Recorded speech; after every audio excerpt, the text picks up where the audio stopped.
Well, we're gonna wait just a couple more minutes so coming here and talking to us, all of our impressionable teens and STEM enthusiasts here at Superposition. Very excited. I was gonna say, and if you guys want to turn on your screens, that's cool. I never turn on my screen because I'm like usually in the bathroom or something that where no one should see me be, and I'm like living my best life. But if you want to turn on your screen so I can kind of see if you're responding, if you're bored out of your mind, if you're taking a nap, like, feel free. But if you're living your best life, that's cool too, just so you guys know. All right, to continue, I'm gonna pass the intro over to Jenny over here. Yeah. So I'm just going to give a brief introduction about who we are before we get started. So my name is Jenny, and I'm the co-director of external relations here at Superposition Toronto, and we are a student-led nonprofit dedicated to bridging the gender gap in STEM through creating educational opportunities and supportive communities. Since being founded in July of 2020, we've been able to reach 6 continents, 21 countries, and 5 Canadian provinces, and we hope to continue increasing our reach through our various initiatives, such as this one. As you all know, you are currently attending our high school midlife crisis webinar with Dr. Rao. And with all that being said, I'll pass it off back to Avi and Dr. Rao. All right, thank you, Jenny. Now, as I mentioned before, Dr. Rao here is a current psychiatrist, and of course she has her MD and has a decorated career in both education, advertising, and overall mental health innovation, as she says. Now, today we're going to be introducing both our interests here at Superposition and how to survive high school, college, and the path to psychiatry and influencing as Dr. Rao has established for herself. So, to start off, Dr. Rao, you have a LinkedIn that is very, very impressive.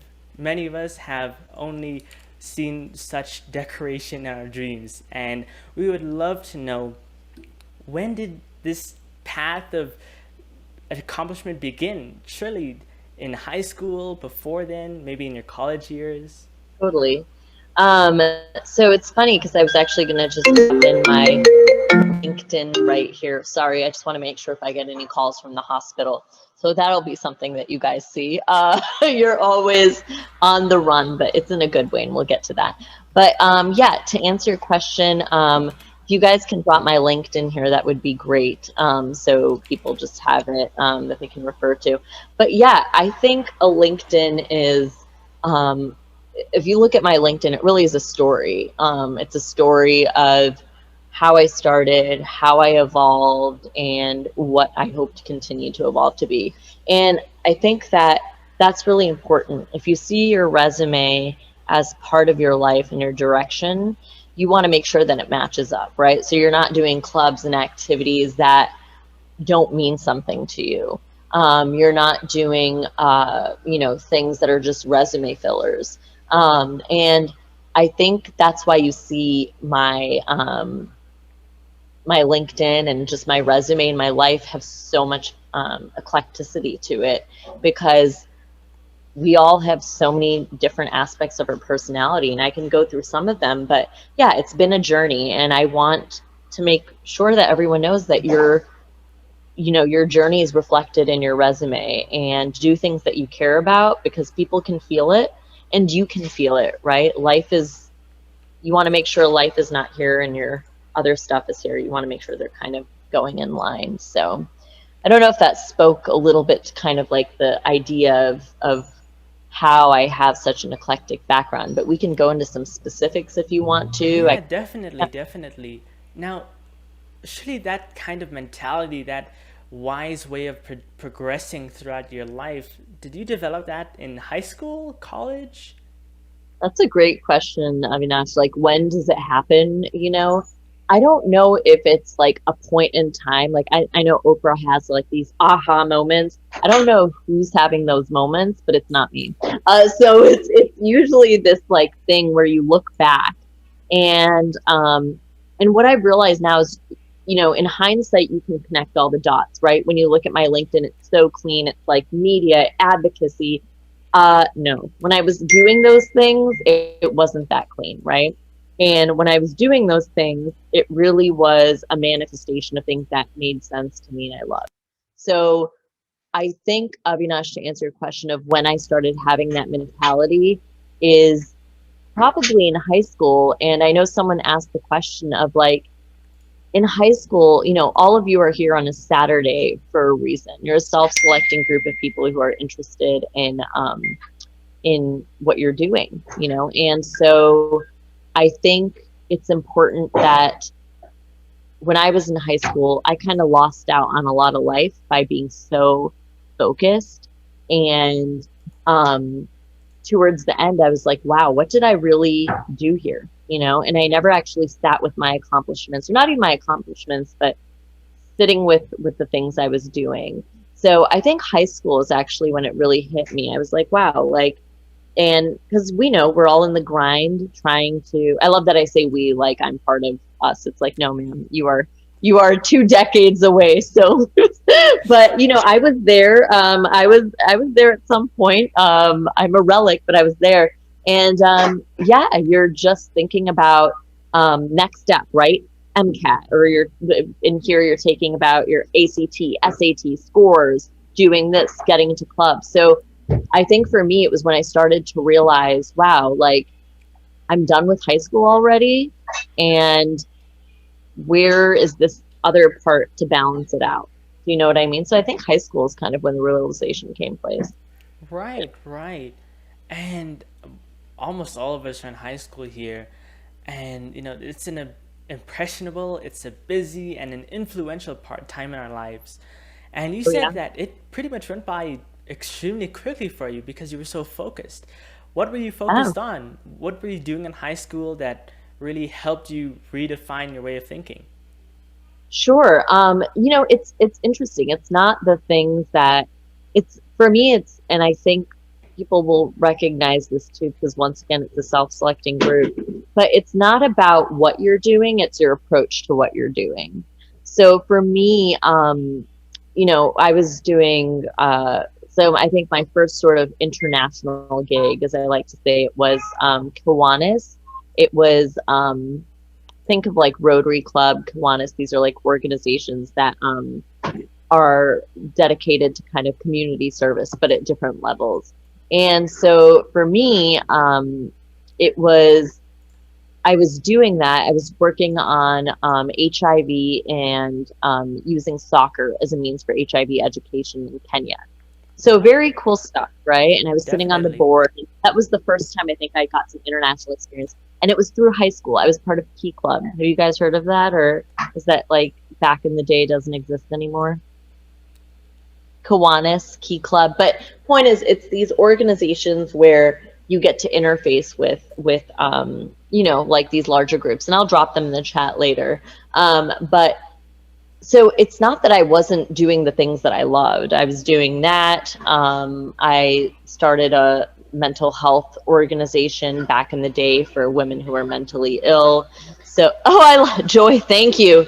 Praise. She says she's heard about Glee Club. Thank you, Joy. I needed a hype man there, so I appreciate that. Hype woman, actually.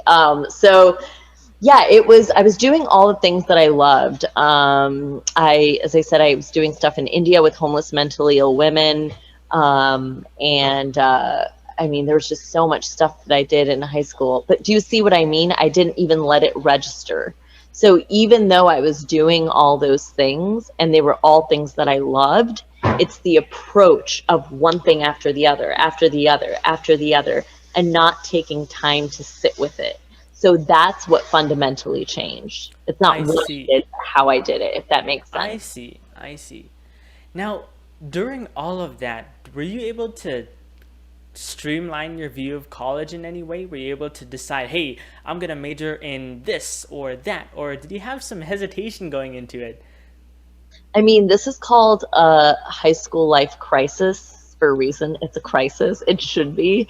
I mean, think about what you're asking of yourself. And that's why the first thing I want everyone here to first just really be grateful to yourselves that you're even here. I mean, come on, it's a Saturday and you're sitting with me, like, and Avinash is pretty cool. Jenny obviously is bomb, but you're sitting with me here and you're trying to make sense of your life, right? And so it's a crisis for a reason. You're asked to be doing a lot. You're like, well, what do you want to do for the next 120 years of your life? Like, what? It's like nerve-wracking, right? So it's It like, is. it makes sense that it's a crisis, and it really should be. So once again, aha moments only for Oprah. But really, it's a struggle. You're thinking things through. You're not really sure how you want to go about it. I asked some of my friends too what they did, and sometimes it's just a matter of, I think of it this way: when you're starting college, you are picking something that you want to do. All right. But you're also keeping in mind that maybe let's say you're majoring in anthropology. I have a lot of friends who majored in anthropology. They're not anthropologists right now. One of them's a lawyer, for example, but he majored in it, enjoyed it, and then he took pre-law classes, right? So same thing with medical school. I had a friend, actually, she just graduated from medical school. She did a post-bachelor, like you can do a post-bac program after undergrad if you didn't take those courses, but she was a history major and took pre-med courses. So the best part of college is that you can do both. You can live out your interests, but that may not necessarily align with your professional interests, and that's okay. You can make them combine, right? Because there are those set amount of courses. Now, is it easier, right, if you're taking a bio major to take your courses for pre-med, or if you're trying to go into law and you're taking, a history course, sure, or history major, sure. But the point is, they don't have to always align, and you don't have to feel like you're locked in. And I think that's the pressure that a lot of people feel. They're like, I got to go in. This is my major. This is what I'll be doing when I'm 20, 30, 40, and 50. And it's not. It's evolving, and your major even can evolve. So start with what you feel you would do best in. That's like the advice I would give everyone the most. And then you can add on the pre-med classes, pre-law classes, all that stuff as you start to develop more of a understanding of what it is you do or don't want to do. So that's what it's about, developing understanding of what you want to do and who you are. I see. Yep. It's all part of the same thing, Avinash. It's you're growing, so it's really just a matter of being mindful of that. Like, for example, when I started out, and you'll see in my resume, I went to Georgetown, which is in DC. And I was working on the Hill with a congresswoman and absolutely loved it, worked on mental health. And then I was like, you know what? I don't really like the way Congress works, in the sense of you just got to keep climbing up this ladder. A lot of people are clawing at you. Now, that's not going to be everyone's experience, but the point is, what to take from that is, did I like the content? Sure. But did I like the context? No. So if I were gonna give any advice, it would say content versus context. That's how I always frame it. So I like the content of biology, but do I like the context of being a doctor? Do I like the context of being a researcher and a PhD? Do I like the context of maybe even being a public health official? So content and context are not always the same thing. Sometimes they are, but the point is, think of them as two unique things. Right. So it's not necessarily about tunnel visioning on the medical aspect of being a doctor. It's also about looking at careers and opportunities holistically. Holistically, exactly. And the other piece of advice that I'll give, if I had someone give me advice, this is like hands down the advice I would want. So listen to this one. It makes no sense for you to sign up for a career, right, for the rest of your life if you don't know what it looks like, right? So like me in class taking a bio course is not what the day-to-day of a doctor looks like. So what I highly recommend, and I've actually started these programs at Loyola for med school students to see different specializations, is just do internships. And by internships, I don't mean formal internships. I mean, hey, can I come observe you for a day? Right? You have a professor who is a doctor, can I come observe you for a day? An engineer, can I come observe you for a day? Because that's the piece that you don't get, right? You get the knowledge, you get the content, but you don't get the context. And the only way to get the context is by seeking out those opportunities. And I know there's a lot of schools that have internship programs built into them, but I mean, you're not going to be able to see a doctor, lawyer, PhD, and do all those internships. But you could schedule a visit with, can I shadow you, a PhD 1 week, a doctor 1 week, and then you really get a smorgasbord of what these contexts actually look like, if that makes sense. Definitely, definitely. And Ryan brings up a good point here. It's more difficult in quarantine. And that's where the virtual opportunities come in. Totally. Dr. Rao, have you had any experience with virtual opportunities, remote internships, or anything like that throughout college? Ryan, you ask a great question. And this kind of like, I throw in some life pieces in there too, because as you can see, the evolution of my career is evolution of me. And now we're talking about quarantine and being difficult. For me, it's always a matter of opportunities presented to you. It's a challenge. What are you going to do with it? So for example, for quarantine, I actually became an MIT Open Documentary Lab Fellow, which I was the only physician doing it. And it was really cool because it's like people from Netflix and HBO and all these sort of directors, and I was talking about content creation for mental health. So for example, Ryan, there is no way I would have been at MIT right now, right? I'm doing my residency, etc. But I've been able to attend all their meetings, etc. Now, as Sarveen, and I hope I'm pronouncing your name right, and you can pop out and say if actually you just butchered my name, and I'll get it right. But you're right. Virtual opportunities cannot compare with in-person ones, but it allows you to see so many things, right? Everything has its pros and cons. So for me, I think the MIT Open Documentary Lab really highlights things that you could have not done if you didn't have the virtual availability of these opportunities.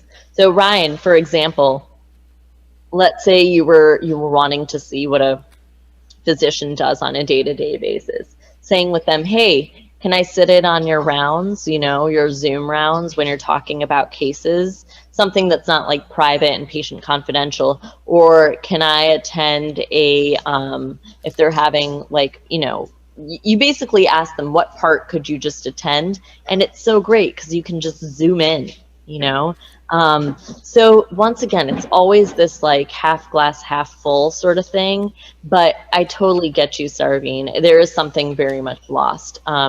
But there's that silver lining too.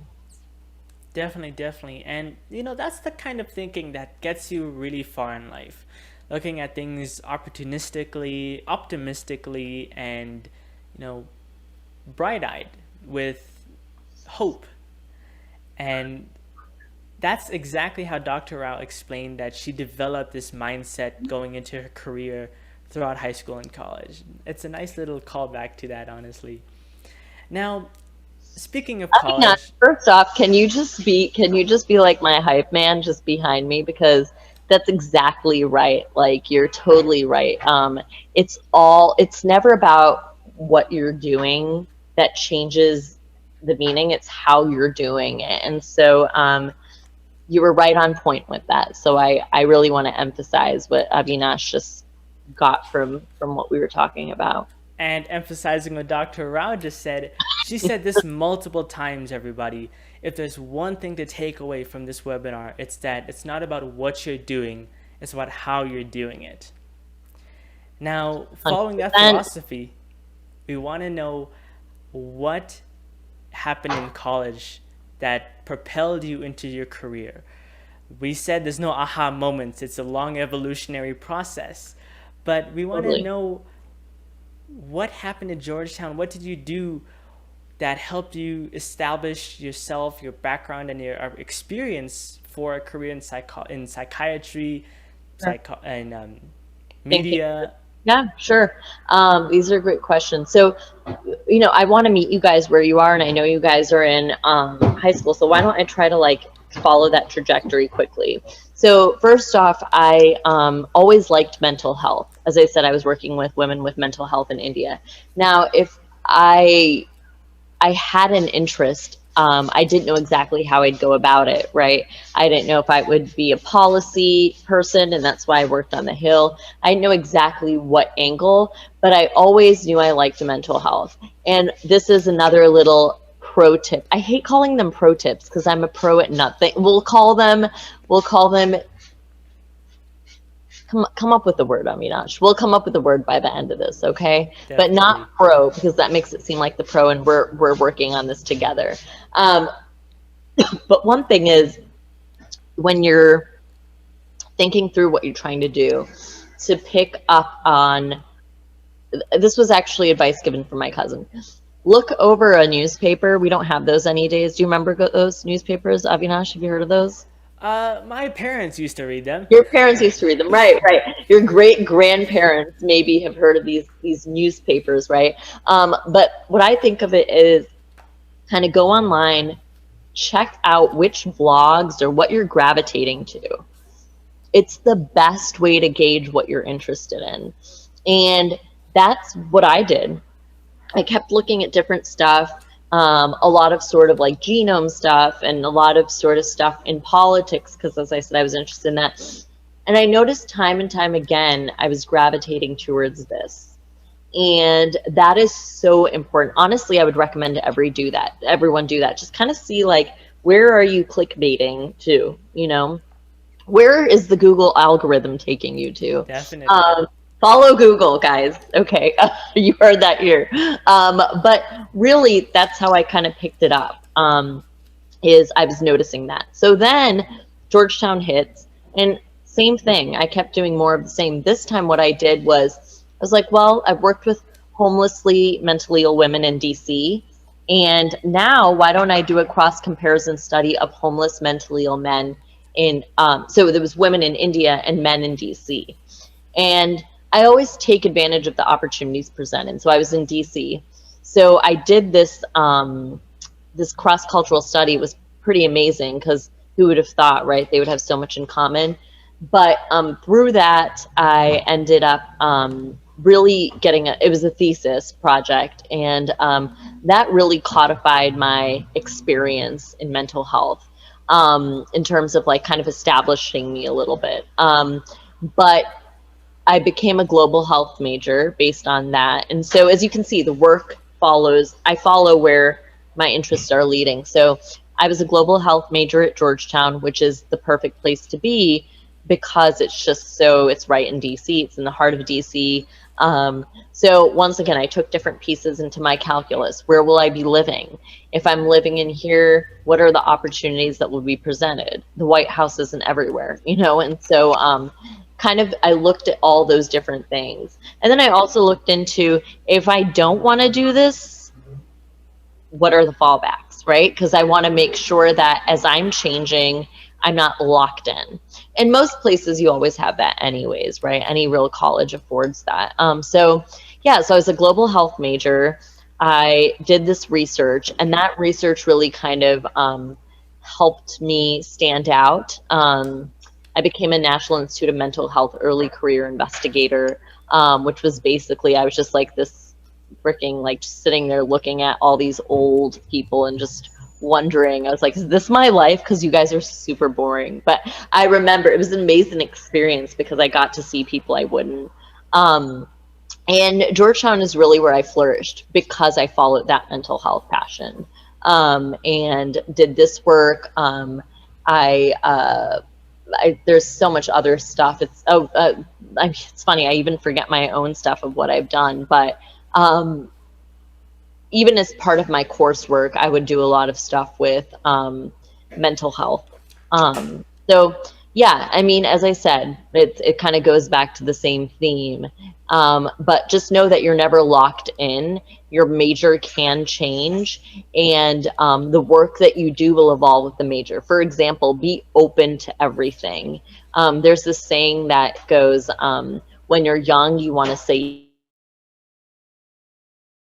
yes thing. When you're older, say no. I 100% about that. Like if I took a course, the teacher was cool, I was like, what do you want me to do? Cool. I would just do it because the exposure, right? And so take advantage of those things. Not just, once again, the content, the context, the people, your teachers, etc. So yeah, I had World Health teachers. I did some stuff with World Health Organization, World Bank, because I was taking, you know, the opportunity that was presented with me and really making sure I maximized it. So simply put, your evolution of your interests, mental health, politics, and following that path through high school, through college, and analyzing opportunities holistically, content, you have the location, the environment, the external and internal factors, all of these tools and skills that you implement allowed you to establish yourself early in college and equipped you with both the knowledge and the experience for a decorated career. Yep, but I think the thing, Avinash, that's always missed is it's in hindsight that you put those dots together. Definitely. While you're doing it, you want to do things you're passionate about. It comes across. There's no way I would be invited to this National Institute of Mental Health early career investigator if I was just kind of, you know, doing stuff to get on my resume. Obviously, you know, I took this on wholeheartedly, compared women who were mentally ill in India, compared them with mentally ill homeless men who were African American in DC. It's my interest that led me there. And so follow your interests. And then when you follow them, you know, dedicate yourself to, you know, try it out. I tried out different clubs. I think I tried out so many I don't even quite remember, but I would literally go for like one of the meetings, right? See what's up. And then if it didn't speak to me, fine, I would go do another one. And guess what? It may speak to you later, and that's okay too. But my point is, when you're pursuing it, pursue it wholeheartedly. And that was what I did at Georgetown. So yeah, my decorated career is it really is representative of me doing the things I want and doing them well. It's a product of you following your passion. Exactly. And also, and you know, some days it's following your passion isn't always, you know, it's not always a cute little process, right? Like some days you wake up and you're like, oh, I don't want to necessarily do this. But or like, I hate public speaking. It's just, I was like, God, really, I got to do this.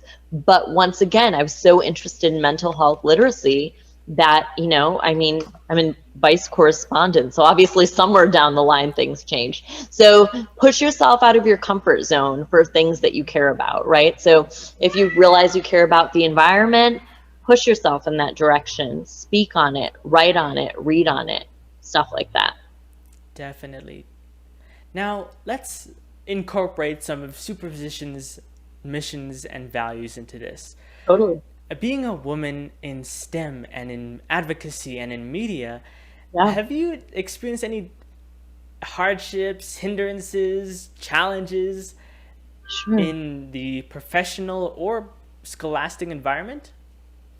That's, you know, it's funny because Superposition really kind of made me actually think about that, because I wanted to think about that before. Sorry guys, that's my cat. And I wanted to think about that before I came here.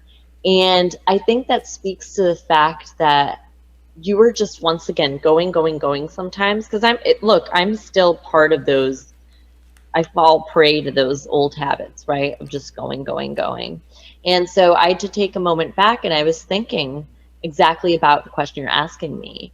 And I don't think it's in as overt of a way. It's not like people are like, you know, women, you can't go to medical school, or whatever the case may be. Like, no one is doing that. Obviously, they'd be reprimanded for that. So the point is it's the more subtle ways, to be quite frank. You know, once again, if we're going back to context, the theme of the day. Sorry, I'm just swatting at my cat. It really is, you know, for example, I remember when I would be in a lot of these positions of on boards, etc. If you're, you know, if you're a little bit too commanding and or domineering, or really all it is just being pretty firm, right? I noticed I got a really different response than if I was a little bit lighthearted, free-spirited, you know, laughing a little bit. And that was really interesting to me. I was like, huh, okay.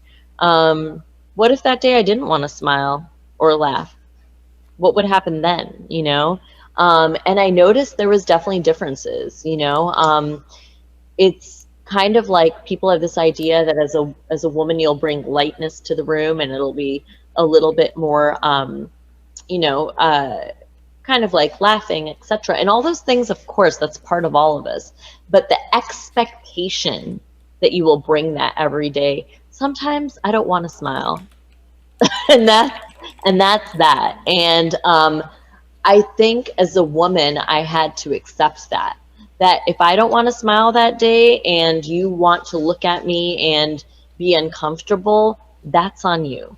And I think that's something that you'll learn, whether it's on race, it's on sex, it's on things that are unique to you, is, you know, you do your best to really try to empathize and educate and really connect with people. But, you know, if you're not feeling up to it that day, it doesn't fall on you, and you can take a moment for yourself, you know.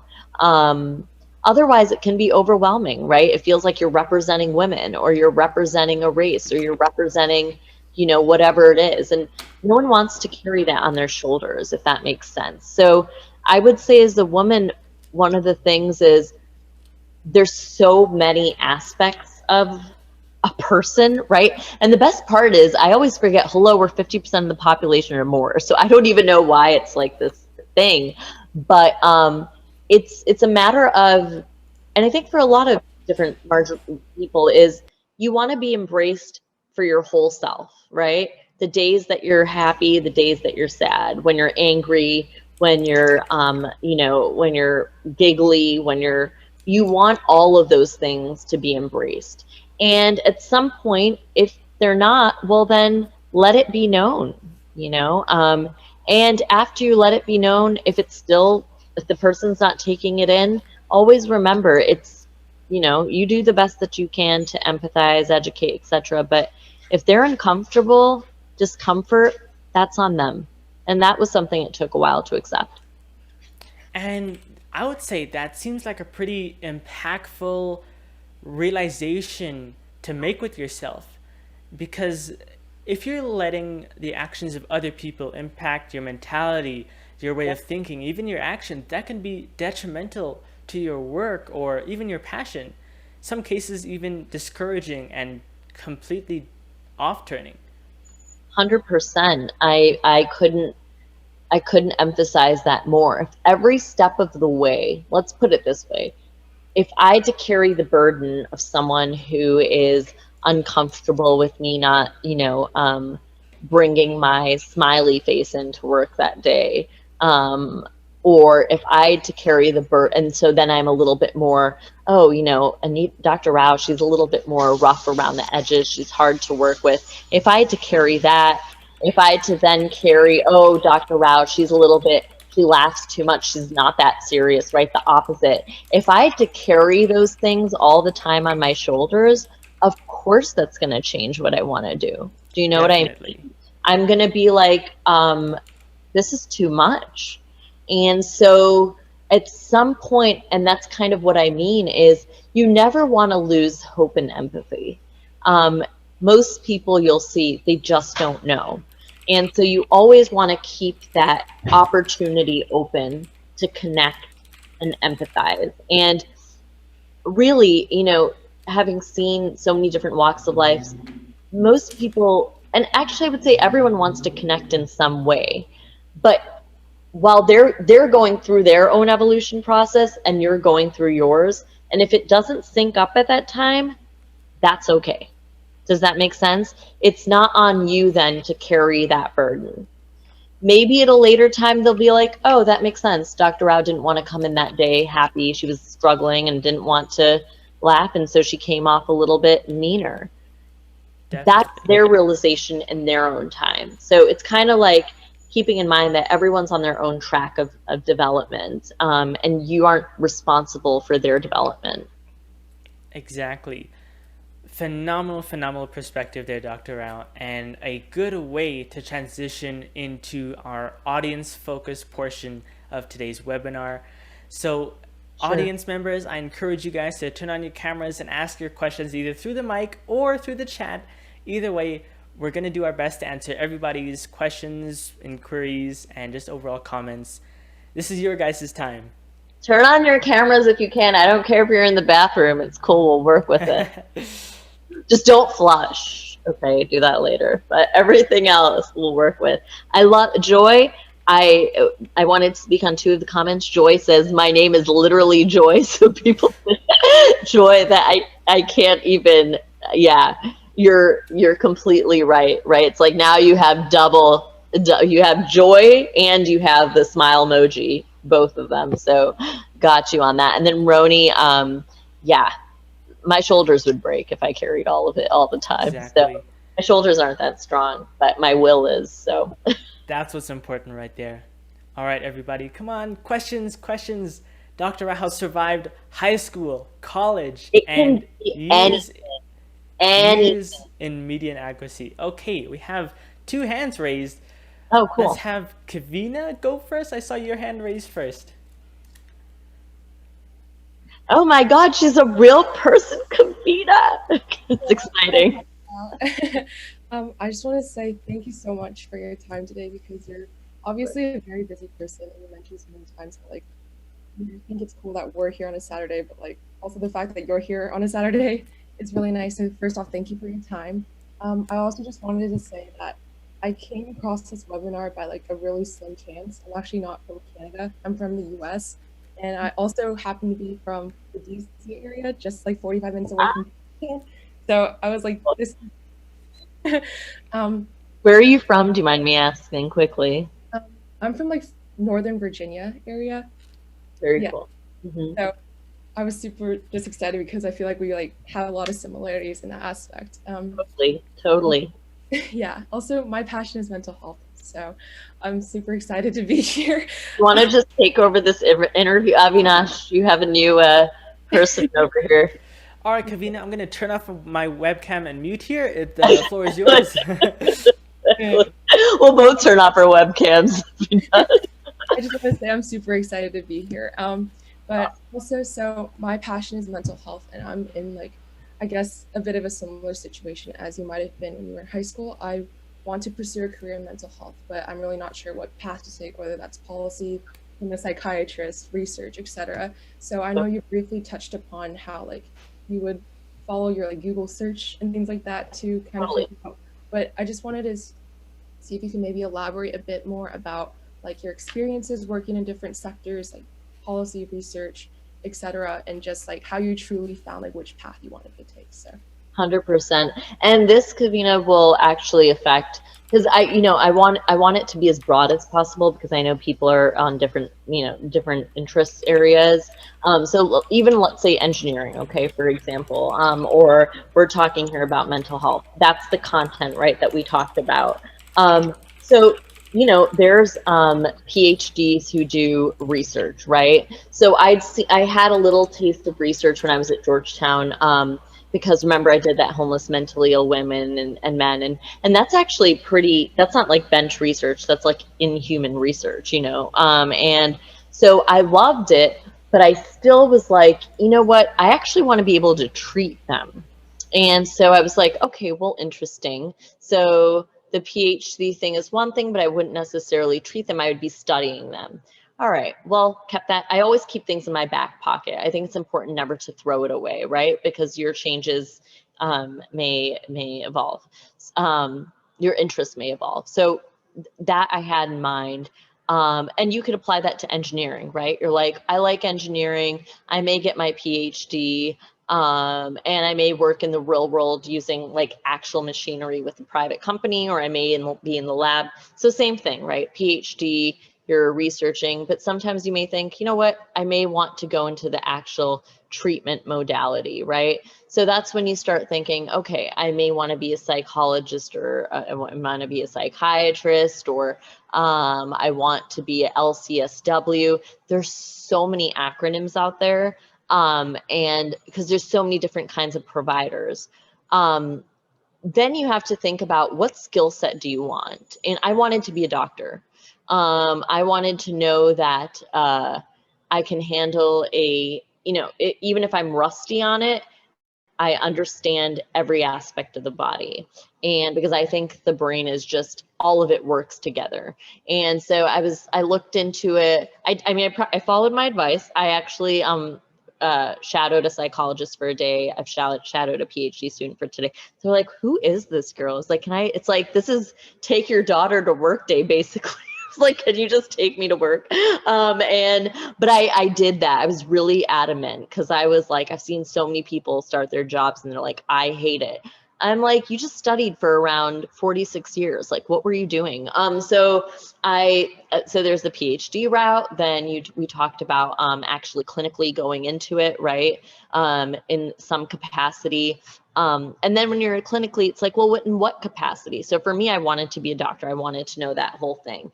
But some people are like, you know what? I'm just interested in the therapy portion, and interested in, I don't need to know about the cardiovascular system. And that's a different route. That may be a psychologist. You may want to be a social worker if you're like, you know what? I want to work on the social determinants of health, housing, etc. So there's so many fields within that. But the point is, you're a practitioner. Then you can move one step different, which is advocacy and policy, right? And I definitely dibbled and dabbled with that probably the most. I worked with a congresswoman named Karen Bass. It was amazing. We both started together.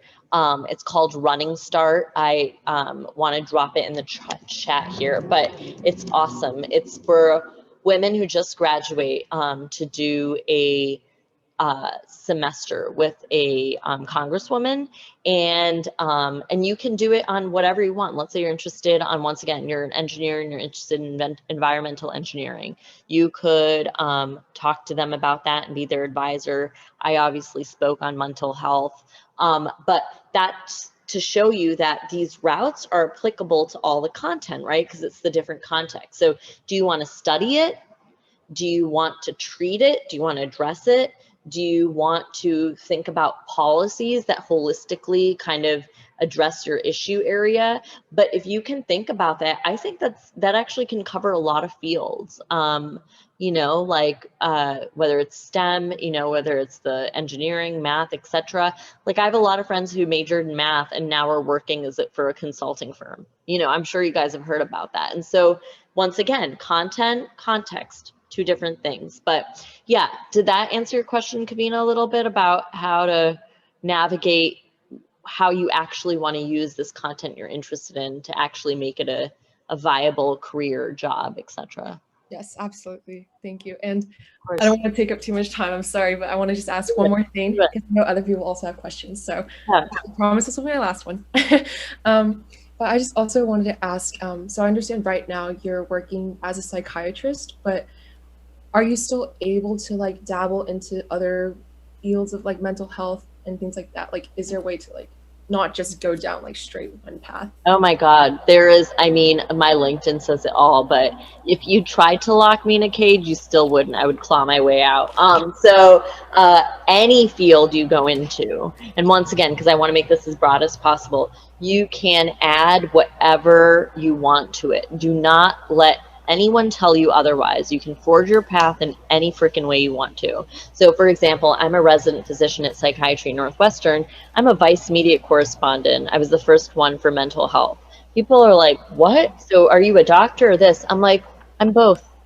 I know it may be hard. That's kind of what I mean about, you may not be able to wrap your head around it, and I may still be figuring it out. But the point is is it's a journey of yours. So yes, to answer your question, I also do substance abuse and mental health service administration. I'm a United States fellow for that.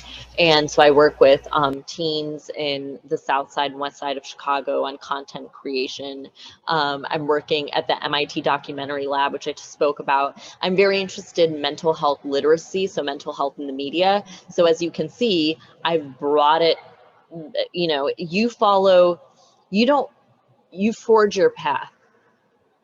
Keeping in mind, if you're going to forge your path, you know, you got to clean the dirt, you got to clear the weeds and all that stuff. But yeah, to answer your question, Kavina, you can always do that. So if you were an engineer and you went down the line, you're like, you know what, actually, I want to be a reporter for Wired and write about some new stuff. You can always do that. You're like, actually, you know what, I want to do some advocacy work on STEM. Guess what? Get your butt on the Hill and do advocacy work there. So to answer your question, you create your life and you create your schedule based on how you want to approach it. So yes, you can always do that. And I think my LinkedIn will help you. And anyone here, by the way, my email is there. So this is never a one and done. I'm here in any capacity, okay? So did that answer your question, Kavina? Yes, it did. Thank you so much. I loved hearing that because it gives me a lot of hope. So thank you so much. It's only hope here. I mean, if I went through medical school residency and I'm hopeful, we're good. We can all. My hope should have been just like sucked out of me, but it's there, well, and it's alive. So hope is there for sure. Thank you so much. All right, amazing. Now, Roni and Joy have their hands up, so let's have Roni ask your question. Nice. Do I get to see Roni's face? Oh my God, guys, I don't know what to do. I'm literally cleaning my washroom right now, like quite literally. So I'm gonna keep it off. Just keep cleaning away. Keep cleaning away. Well, I just want to say thank you so much for taking the time to do this for us. I'm like really appreciative of it. I wanted to ask, what's your advice with the MCAT? So maybe like your study schedule, or how far in advance did you start? Did you work with a tutor? Did you use some kind of materials? Anything to do with MCAT? Totally. Oh God, when you even said the word MCAT, I barfed a little bit. I'm not gonna lie. I was like, oh. But yes, there are necessary evils. We'll not call them evils, but little hurdles that, I mean, who wants to take a test, right?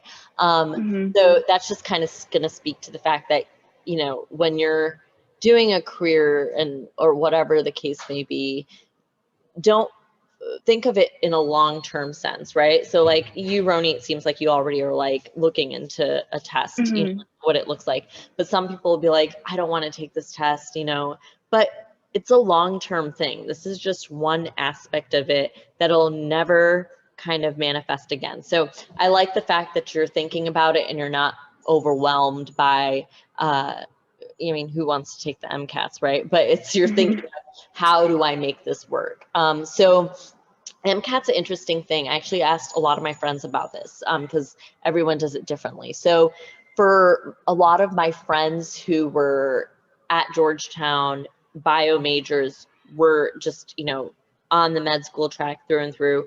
They studied for their MCATs. A lot of them well, actually, a lot of them studied with the books because they have now like the video lectures with it. Oh my God, this is so sad, guys. Throw some names out there for review courses. And it wasn't Princeton, Kaplan. So Kaplan's what I used. I had people use Princeton Review. There's so many other cool companies that have come out. But the point is you can do it on your own for sure. You know, they have the videos, etc. So it's kind of like you're in school, you do it in your own time.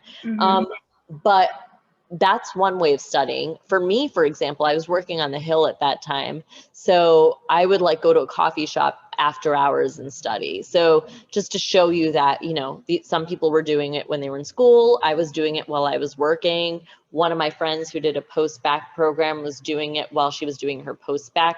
So there's different times and schedules for studying based on what works for you. But to answer your question, Roni, I think it's, and I hate when people are like, what's your study style? I'm like, I don't like studying. That's my style. What kind of question is that? But I think it's just like having an eclectic mix of things, right? Video, you want audio, you want these different forms, because that's how you learn best. But if you're like, you know what, I need an in-person class. And for example, I needed an in-person class for my ACT. I was like, praise be to God, because I'm not going to be able to get to that test. So I needed a cohort, and I needed that then. But for my MCAT, I was working, and so I was like just studying on the side in a coffee shop. And I don't think I ever bought enough coffee, so they're like, is this chick just like freeloading? And I was freeloading completely. So to answer your question, yeah, the study structure and schedule just depends. But in terms of courses, you know, there's the Kaplan, the Princeton, but there's so many new ones too. I would always just call them, and the question I ask is, if I fail, what happens? Because that shows their confidence in their product. I remember that a lot. So yeah, there's a lot of programs out there, and the structure of your scheduling is really based on you. The one thing I will say that's universal, if you can find a friend or someone to hold you accountable, it could be some person, you know, just like the freaking like doorman at your house, like just whoever, make yourself be accountable to someone or something, because it really does help, because it gets really boring. Yeah. And if anyone says, what's your study style, just say, I don't study and I don't want to study. But thank you for asking such a horrible question. So yeah. Thank you so much. Audio, all those things, but there's a lot of cool courses. Okay, just a quick follow-up question. So, Of course. What was kind of the timeline of when you started and when you took the test? That's a great question. I find medical school always super interesting, because you're applying the year before. I'm like, when in life are you applying for a year before? Like, what, that year of life doesn't matter? Oh, we don't? Okay, all right, fine. We're just Xing that year off. So if you're doing it from undergrad, right, that means that you're studying during undergrad. So that means basically your junior year is when you're applying. So when you're doing it in college, first and foremost, take advantage of your resources. They will have a medical student or a medical school, like what's it called, like a counselor, etc. From the get-go, if you know you kind of want to do it, or even if you don't, just come up with what a study schedule would look like. Be like, when should I start studying if I want to apply? Because there's such a long time between applying and getting in. And then you'll see another thing, Ronnie, that a lot of people, because they didn't apply when they were in med school, they take these 2 years off, or sorry, undergrad, they take these 2 years off. One of my friends worked at the National Institute of Health. I had another friend who worked at a nonprofit. I had another friend who went to Guatemala. So as you can see, a lot of interesting things. And they applied after college, and they used that year in between, etc., to do something else. So, but my advice would be, when you start college, if you even have like a 1% interest, why not find out the timeline? So ask the counselor, be like, if I wanted to do it this year, when would I have to, start thinking about it? But it's usually junior and senior year, but use all your resources. As you can tell, I'm always about taking advantage of opportunities presented to you. Okay, thank you so much. Yeah, of course, Ronnie, of course. All right, everybody. Now, it is approaching the end of the AMA here, the fireside chat, and we don't be taking too much of Dr. Rao's time. She is very busy. So I know we still have a couple of questions to answer, including Joy's here. So, Dr. Rao, are you willing to spend an extra 5-6 minutes here to answer some questions? Or do you have to go? I was just going to say, like, I'm on page, but I'm reading all this stuff, and I can't leave. It's just too cool. So why don't we do a couple more minutes, and then we can keep in mind that if anything comes out of this session and you're like, you know what, I actually want to focus on stress and anxiety, I actually want to focus on how do I lead a life while doing these things. I actually want to focus on like really specifics about applying to medical school.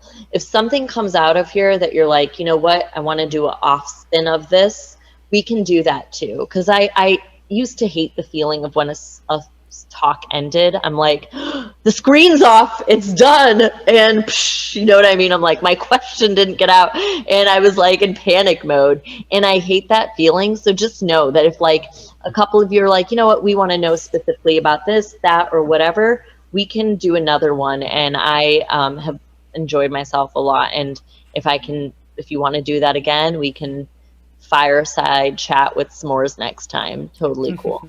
Okay. All right, sounds good. Now, for those of you who do have to leave right now, we ask that you guys consider filling out a survey that's in the chat just to help us out with future events like this to come. Now, Joy, I know you've been patiently waiting for your question to get answered. Let's go ahead and have you. There we go. Joy, let's see. There she is. Joy, you have to smile, remember. All the time. Yeah, so I just wanted to ask a question, just to give you a bit of a background about me right now. So I applied to UK med school and I got in, and I'm like thinking about it, but I just wanted to know, when you were in med school, could you like do extracurriculars, or could you get involved in things outside of your study, or was it just focusing on studying? Totally. That's a really good question. So once again, it's all about timing, right? So when you're studying for your steps, USMLE is what they're called, that's not the time. So for example, during then I was like, okay, well, I have to focus on that then. So in the beginning, but once again, as I kind of made kind of clear, you're never in a cage. The only person who can cage you is yourself. So for me, I worked with ABC's medical unit and did a internship there. I mean, during med school, that's pretty impressive that they allowed me, but I made it an elective. I also did 4 electives. This is craziness at its like max, but I went to, I did, it's called consultation liaison psychiatry, and I did it at 4 different schools at Stanford, Mass Gen, UCLA, and Columbia. So obviously you can create these experiences, you know what I mean? I mean, there's so much more. Oh, right. And then American Psychiatric Association, since medical school, I've been the national representative of the Midwest region. That's cool because, you know, they pay for your flights. You go stay in hotels. And I mean, who doesn't want to do that, right, Troy? So those sorts of stuff, yes, I definitely did all those things. Absolutely loved them. It's knowing when you can and can't. So like your elective time, the world is your oyster. But when it comes to like USMLE step time, or, you know, the first year when you're doing didactics, it's just a matter of timing it. But once again, hope is the word. You can make it happen. It's just that if you're going to make it happen, you have to be more deliberate. You have to sit with your schedule and kind of see which pockets work. If that makes sense. Yeah, that makes perfect sense. Thank you so much. Of course, of course. All right, now, Joy, but can we just, Avinash, real fast? That was a really nice smile, Joy. You don't have to have it all the time. Drop it when you're pissed off. But that's a good smile. God damn it, Joy. The name and the smile. Ugh.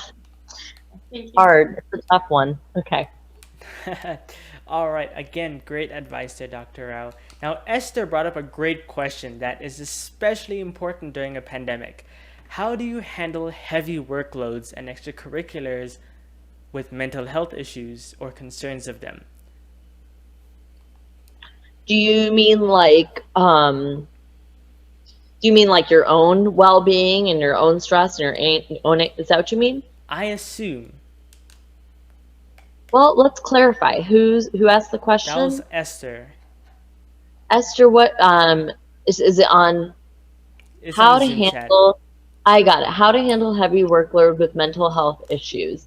I'm gonna assume, do you want to give me a thumbs up, Esther, if this is me assuming it's right? But are you saying like, how do you handle this workload when you have your own mental health issues and mental health needs to address? Does that sound? Yeah. All right, Esther, good. So Esther, I hope you're not a bot, because I will never know.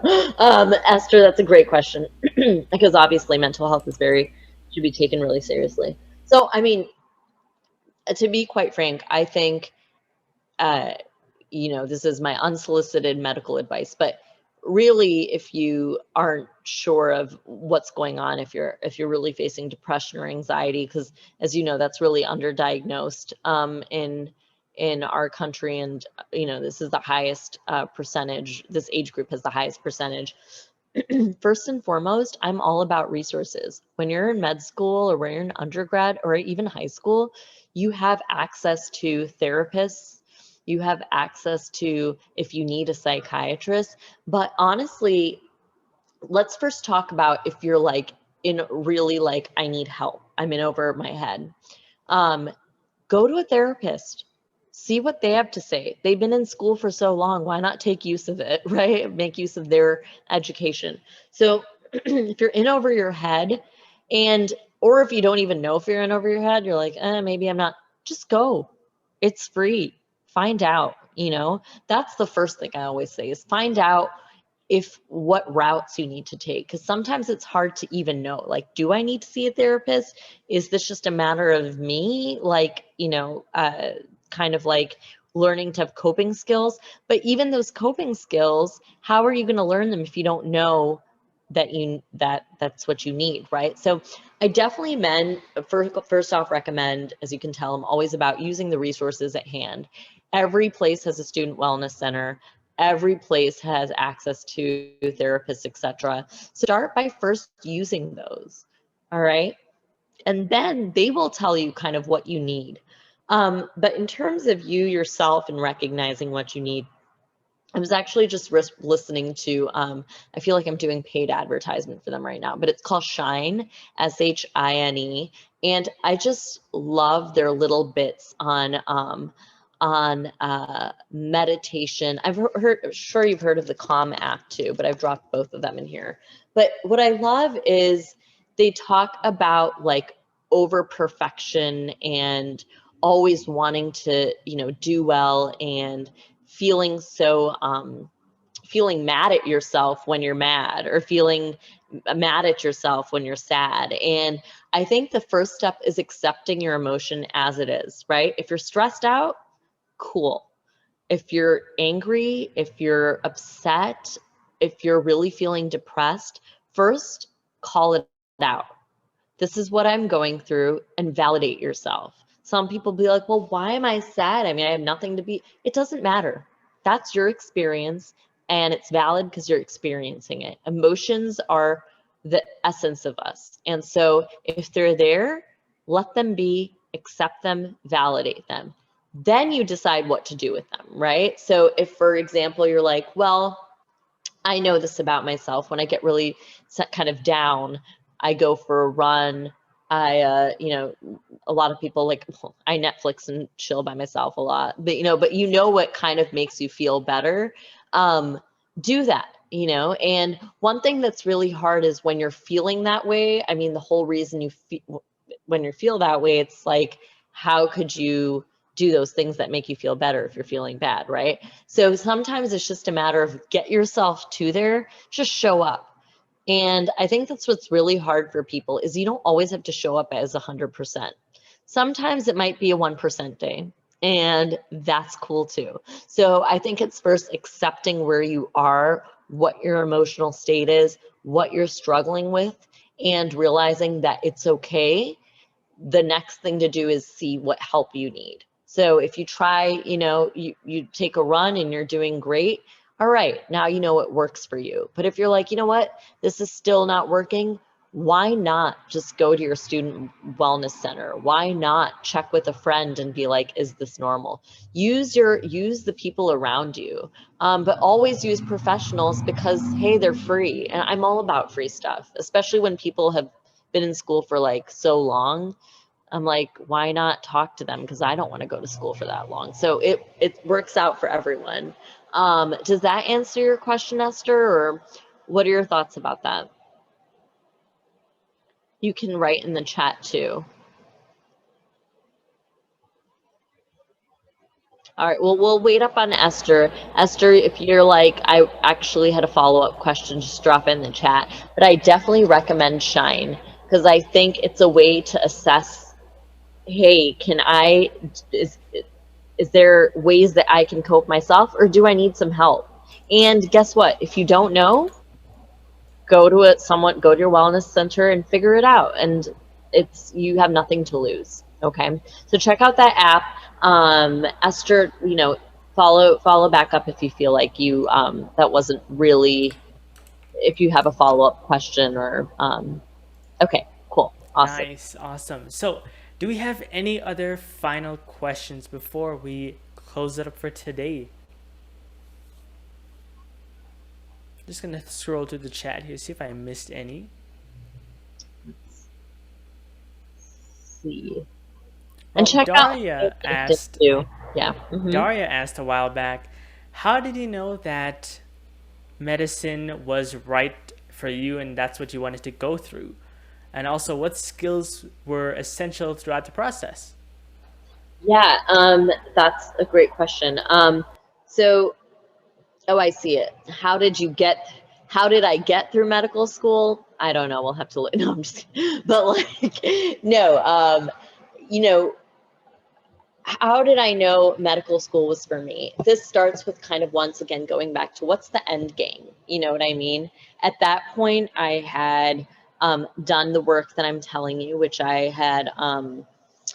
seen a doctor, I'd seen a PhD student, I'd kind of followed them all for a day, and I was like, all right, whatever is, sometimes it's nice to just, you don't have to know what exactly you'll be doing, but you can think of kind of, when you check out these people, be like, oh, this is kind of a life I may want to emulate. So for me, for example, I'd seen this physician, a psychiatrist, and it was just beautiful. She was treating kids with trauma histories. And to me, that was like, wow.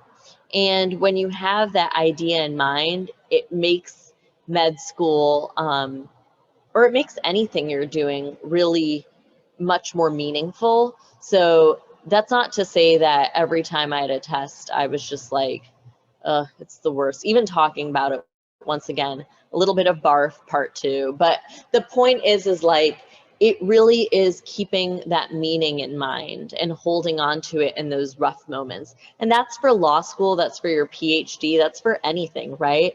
That's why it's so important that I was talking about, is you get a sense of what the larger picture looks like, the larger context, not just the content, because that'll help you in those moments that you're struggling. And then always, med school is the best part of it is you have friends, so study groups, etc., because it can be really lonely, but if you can make it fun by doing those things, I mean, that's awesome. So I would say getting through with, they don't even have to be your best friends, they could just be study partners, etc., but that's a way to get through it. And then the larger question that you asked of is, how do you know what you want to go, if I want to go through it or not, even, is because I took that time to see what the context would look like. And I was like, you know what, this is worth it for me. And once again, every day of med school, I was like, why did I do this to myself? But then I reminded myself, and that meaning is so important because that will sustain you. Skills that are essential throughout the process. And once again, I think one of the reasons I kind of generalize this is I want to feel like everyone is getting something out of it. But the skills are really the same. It's making sure you're taking care of yourself. And I mean that in a really real way, like taking showers and enjoying it, luxuriating a little bit, like go for a run, sit at a park, chill and read a book, go watch a movie, just simple stuff. The skills of knowing what you need when. That's, I think, the real skill. It's like, I'm not feeling too good. What do I need? And that's a skill set that you develop as you kind of go along. Or I'm failing this test. What do I need? So the skill is really finding out what skill you need.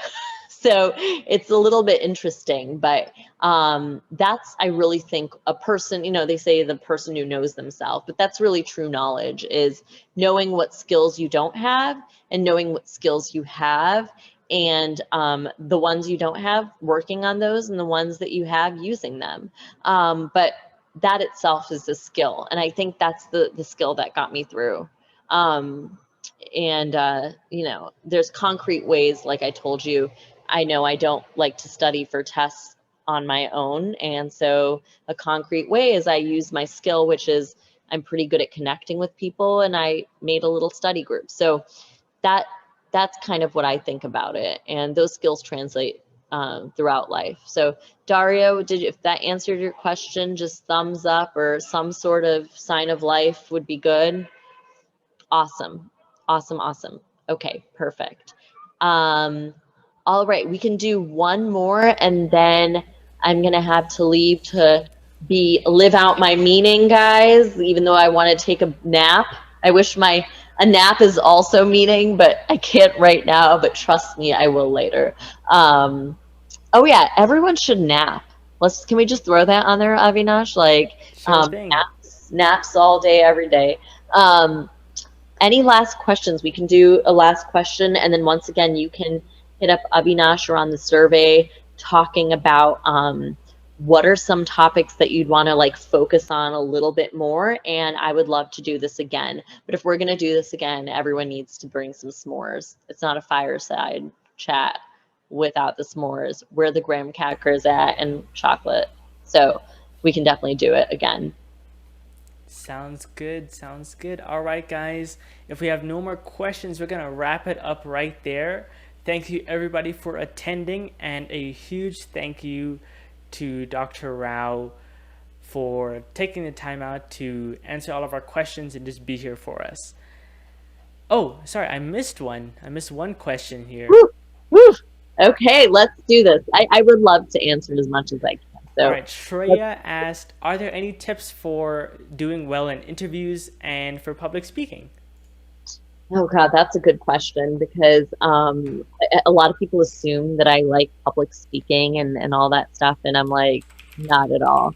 Every time, like, I get the little jitters in my stomach. One thing I will say is it starts becoming easier over time. And once again, I hate to like beat it, to death, but a lot of these things really emanate from the same places, is the meaning behind it, right? Like, I get to spend my Saturday, for example, I was nervous to be here today. Are you kidding? I was like, oh God, like, what am I gonna, and it's nerve wracking, like, right? And then I can't even see your faces on top of that. So you could just be like taking a nap and I wouldn't even know. So yes, there's a lot that goes with it. But I was thinking, I'm like, wow, these are high school kids who are spending their Saturday trying to figure out life and what makes sense for them and their next steps. And they're young women. And then of course, Avinash, who's just like badass here and trying to figure out, how do I get into these fields? What makes sense for me? So that's how you get over your fear of speaking, etc. Because once again, it's that larger context of what you're trying to do. And when you think about that, it becomes less about you and more about the people in front of you. Like, all you love, like all the questions, those are the reasons how you can kind of get over public speaking, is by being focused on what you're trying to say, as opposed to the fact that, you have 2 slides of people on a Zoom. So, yeah. All right, Dr. Rao, once again, thank you so much for attending and giving your time to us. Thank you all for staying way, way past our 1 hour mark. Oh, well, Jacqueline has a follow-up interview. The interview process. Oh, interview part. Oh, you're talking about interview for med school or just life? Well, all interviews are really this. I mean, once again, there's a lot of these themes that you're going to see are recurrent. So interviews are, once again, people want to see that you're not just a resume filler. Actually, I just came up with that term right now because I just realized, I'm like, there are a lot of resume fillers. They're just like blah, blah, blah, blah, blah. And like everything's bolded, capitalized, cute little italicized. But people can feel that. And so this just goes right back to the beginning of do things that you care about, because in your interview, it will just come out of you, right? But things that you can really do to concretely prepare is think about what you're trying to accomplish in your interview. Similar to like what I'm doing today with my interview with Avinash. Avinash has just been so lovely to interview with. But if he wasn't, I would have come even more prepared with stuff about, you know, like, what am I trying to get across here? What do I want these young women to know? What do I wish I'd known when I was in their place, you know? So when you think about an interview, think about the person in front of you and what it is they want to hear, right? So if you're applying to college, they want to hear you're interested, you're passionate, you're willing to do the work, you're curious. And so how do you express that in an authentic way? Citing pieces on your resume, not just for the sake of it, but because they put a story together of you. So, and that's the same thing for medical school, right? It's, what did you do in undergrad? How are you putting all these, think of a resume as those dots that we were talking about, and you're putting those dots together to form the story of you and why you would be a good applicant. And that, once again, like we talked about with public speaking, helps you get over the nervousness of the interview, because you are there focused on a larger purpose of your message that you're trying to get across, of why Anita Rao or why Jacqueline is a good candidate. So always focus on that larger piece, and the rest of it will come with practice. You'll screw up a lot of times though and make a fool of yourself. I think I've been foolish probably more of my, yeah, definitely, probably 3/4 of my life, we'll say, in terms of public speaking, because I get nervous. So, yep. Did that answer your question, Jacqueline? Awesome. Awesome. All right, now for the third and final time, that's going to be all for today, everybody. Dr. Rao is very busy and has to go. But once again, thank you, Dr. Rao, so much for attending. Thank you, everybody, for being here and participating. And we hope to do some more opportunities with you in the future, Dr. Rao. You definitely have a lot of insight for us. For sure. I just want to say one quick thing. I am so impressed by all of you, and for you to spend a Saturday trying to figure out your lives and how to make sense of it and meaning, and to include me in that process. I am truly, I hate when people are like, I'm honored to be here, but I genuinely am honored to be here. And any way I can keep contributing to Superposition or your guys' journeys, I want to be there along for you if you let me along for the ride, okay? So thank you so much. Amazing, amazing. All right, everybody, that's it for today. We will see you guys on our next endeavor, and make sure to try and fill out that survey in the chat. I can send it one more time. That helps us with our future webinars and events as well. Awesome.